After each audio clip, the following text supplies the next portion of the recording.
Now, for more on the growing potential for all-out war between Israel and Hezbollah, I want to bring in senior fellow at the Foundation for the Defense of Democracies, Daoud. David, thank you very much for joining us here on the Situation Report. Thank you so much for having me on. Excellent. Listen, let's start with a big question here, and you can roam as far or keep it as narrow as you want. What's happening up on the northern border with Israel? Well, since October 8th, we've been engaged in a war of attrition on the northern border. This is something that Hezbollah has declared that it considers a war. The Israelis have started to see it as a war. And it's been escalating. It's been escalating in stages, and we can talk about why that escalation has been happening, what's emboldening Hezbollah to strike deeper, draw blood in Israel. And at a time, where we're like a few months prior to that, it wasn't. It was very much hesitant to provoke the Israelis. These stages, they've continued, and now we're in a situation where we're seeing the rate of rocket fire that's hitting Israel exceeds what it did even in the Second Lebanon War. There are ceasefire proposals on the table from the Americans and the French. The problem is they don't satisfy Israel's most basic security needs. So you don't have a peaceful mechanism to get out of this situation. On the Israeli side, you also have 60,000 to 80,000 Israelis that have been displaced. They're afraid to return home unless there's an actual resolution, not just a cosmetic change to the situation on the border, not something that just restores a situation of quiet, but a deceptive quiet. Because Israel learned on 10/7 that quiet doesn't actually mean security. So none of these proposals would actually deal with the core problem that Hezbollah poses on the border. So the alternative seems to be for the Israelis to continue striking at Hezbollah, continuing to try to push them militarily. But in this tit for tat, we're transitioning from this war of attrition to potentially full-blown conflict. Yeah, I think one of the things that confuses some folks who watch this is there may have been an expectation from some who thought, once things really touched off after the Hamas attacks on 7 October, and the IDF became, fully engaged in Gaza, I think there was some expectation that, the next shoe to drop would be Hezbollah going in, just pushing all the cards in and saying, here we go. To get this two-front major conflict underway. What prevented, if that's the way to put it, what prevented Hezbollah from doing that? What's keeping the brakes on Hezbollah? Well, what's been keeping the brakes on Hezbollah post 10/8 is what was been keeping the brakes on Hezbollah prior to 10/8. In October, and 10/8 is the date that Hezbollah started its attacks into northern Israel. October 17th, 2019. Lebanon's economy collapses. This is one of the worst man-made economic crises in history. I think in the top 3, if I'm not mistaken. Lebanon's currency has lost almost 100% of its value. The country has been in dire straits since then. Its traditional donors, be it the Gulf states who started pulling out their funding in 2016, Western powers, especially after this economic crisis, said we're not bankrolling any more Lebanese irresponsibility. So what this leaves Lebanon is in a situation of ongoing economic collapse. And if you're Hezbollah, yes, you have this unchecked ideological enmity towards Israel. You want to destroy Israel. You want to fight the Israelis, but also you don't want to burn the house that you live in. And you don't want to compound the economic misery that the Lebanese public is going through with a security conflagration, because what that will translate to, especially when, again, there's no aid, there's no reconstruction aid. This isn't like 2006 where the international community is going to come and foot the bill to get Lebanon back on track. You're going to have a situation where people go out into the streets and say, we were starving. We were barely able to make ends meet. We have no electricity. Basic services are not functioning. People are leaving the country in unprecedented numbers. And you brought this war of unprecedented destruction upon us for what? So Hezbollah had been trying to navigate this commitment to its resistance axis bona fides, right, to the broader Iranian-led regional alliance that includes Hamas, with this need to not collapse Lebanon in around it. 10-7 kind of put Hezbollah in a more uncomfortable position about how it would do that. So what they've done is they're approaching the maximum that they can in terms of contributing to helping Hamas, contributing to helping their partners in Gaza, but while remaining below this threshold of international legitimacy that the Israelis would need to open up a second front to this campaign in Lebanon. And that's been carefully, they'll escalate where they see tensions growing between the Israelis and the international community, particularly with the United States, but it's always remaining beneath that threshold. And even, these past few weeks, we've seen escalation that has gone far beyond where Hezbollah's tepid attacks started, kind of tiptoeing and putting their toe in the water in 10-8.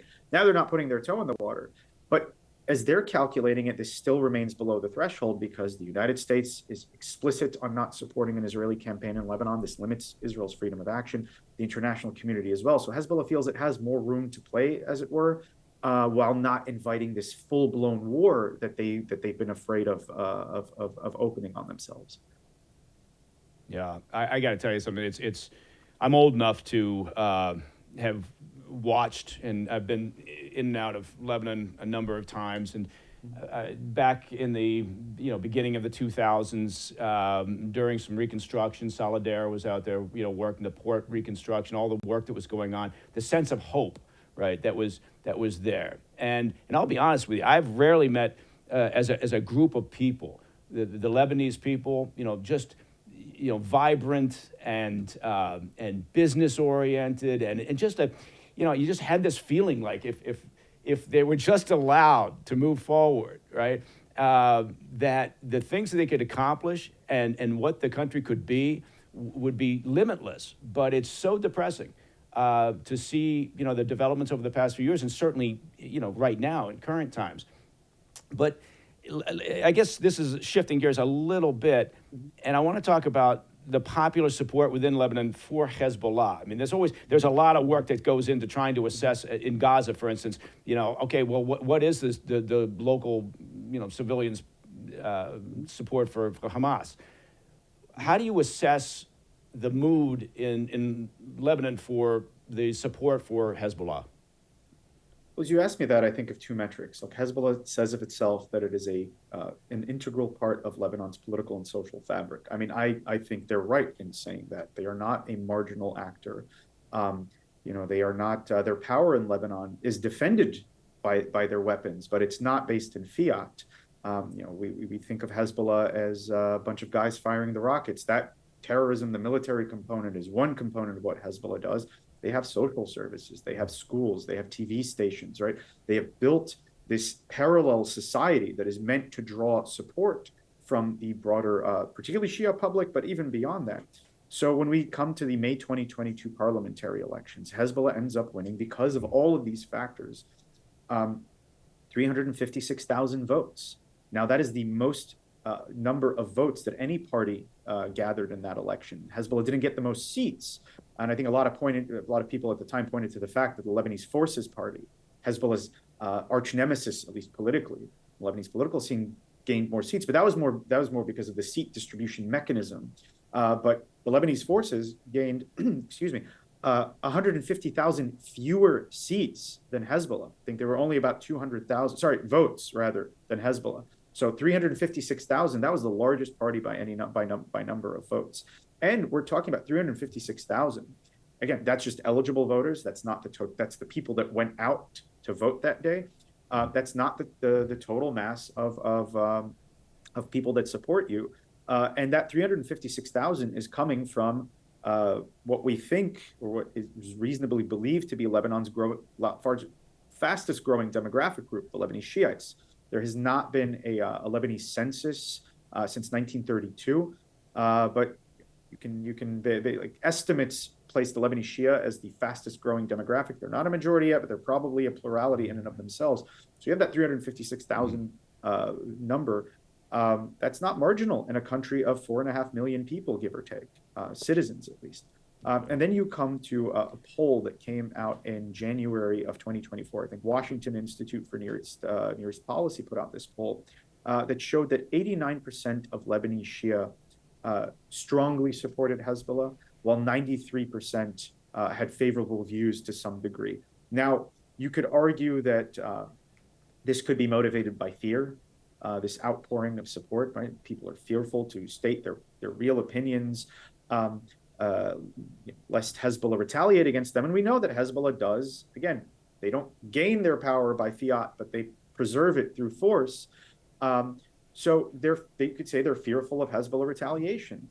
But if you're lining up behind Hezbollah or unwilling to confront it, right? If you're lining up behind Hezbollah out of a sense of ideological support, if you're lining up behind Hezbollah because you get something out of them, or if you're just staying out of Hezbollah's way or lining up behind them out of fear, the situation, the dynamic this creates is that you're just there. Hezbollah has no opponents, at least no credible opponents in the demographic from which it derives its support. So you have a very stable, powerful entity that is able to mobilize support and that is able to avoid criticism from within its own community. Again, this takes us back to what they say, that they are, as a result, a part of Lebanon's political and social fabric, an integral part. Yeah, no, it's you're describing in part, or there's a similarity there, obviously, with Gaza, and the people of Gaza with no other options, right? So do you support Hamas? Well, yeah, maybe my family members are in Hamas. Maybe I just don't want to get sideways with them. Maybe I just have no other option. So what am I supposed to say? Speaking of Hamas, talk to me, if you could, a little bit about to what degree do their movements align? Do they move in a sense in lockstep in terms of a larger strategy or objective? And then on top of that, to what degree does the Iranian regime influence those strategic decisions on both sides? Hamas, if we're speaking specifically Hamas, not other Palestinian groups, they've integrated into what we call the resistance axis in fits and starts. During its initial stages, right? Hamas is a Sunni militant organization with its roots in the Muslim Brotherhood. Hezbollah Shia, and it's Khomeini's Shia. They have a very different worldview. But over time, early 1990s, Hezbollah saw the value in having Hamas as part of this regional alliance that Iran was building. And Hamas joined in stages. They started cooperating with Hezbollah in increasing stages. We saw tension grow during the Syrian civil war between these two sides, right? Hamas's Sunni instincts took it in one direction, while Hezbollah was supporting the regime of Bashar al-Assad and killing fellow Arabs and fellow Sunnis, or Hamas's fellow Sunnis. But starting somewhere around 2017, it seemed like both sides decided to come to a modus vivendi whereby the Syrian civil war would just be ignored as a matter of fact. Hamas stopped commenting on the matter, and Hezbollah stopped remarking on the fact that Hamas just did not agree with it on this and didn't join the rest of the resistance axis on Syria. And since then, we've seen increasing integration between these two forces, coordination between these two forces on the issues where they agree, namely the destruction of the state of Israel, and this will happen in stages as they envision it, and the erosion of American regional influence and regional presence. So these are kind of the bigger things that they want to work on, and they're willing to put their differences aside. Let me ask you this. At the top. I'm sorry for interrupting, David, but I'm mindful of your time. Let me ask this, and this is again almost one of those questions I suppose it really doesn't have a satisfactory answer. But with the conflict that's currently ongoing, both up north with Hezbollah and what's happening in Gaza, if you had to make a prediction, where is this goat rope heading? What's the end result here in the relatively near future? Look, I don't see a peaceful mechanism to resolve this conflict in a way that satisfies Israel's security interests. Kind of what we talked about, Hezbollah's support in Lebanon makes it impossible to disarm. Lebanon makes decisions by consensus of its sects. and those sects are represented by their biggest representatives. Hezbollah is one of the biggest representatives of the Shia sects. Basically, you'd have to get all these parties around the table and ask them, can we disarm Hezbollah, including Hezbollah? They're never going to agree to that. Conversely, the LAF, which is kind of the guarantor of either the French or the American ceasefire proposals, will not disarm Hezbollah for similar reasons, because if you attempt to disarm this popular entity, you end up in a civil war situation in Lebanon. So Lebanon is a non-starter, but all these mechanisms go through Lebanon and its state apparatuses. So what you're going to have is a situation where the Israelis could potentially accept a bad ceasefire deal because of reduced American support, because of international pressure on them in Gaza. And Hezbollah could withdraw from the border to a certain degree for a year or two. And then when international attention moves elsewhere, they'll come back to the border and continue doing what they've been doing for their entire existence. And what this creates is a situation where this big war between Israel and Hezbollah, it remains inevitable, because Hezbollah remains committed to Israel's destruction, will continue pursuing it. So either this happens now, or it happens in 10 years when it's much more destructive for both sides. Yeah, it's not an optimistic assessment, but I think it's an accurate one. I would make it even worse by saying none of this works.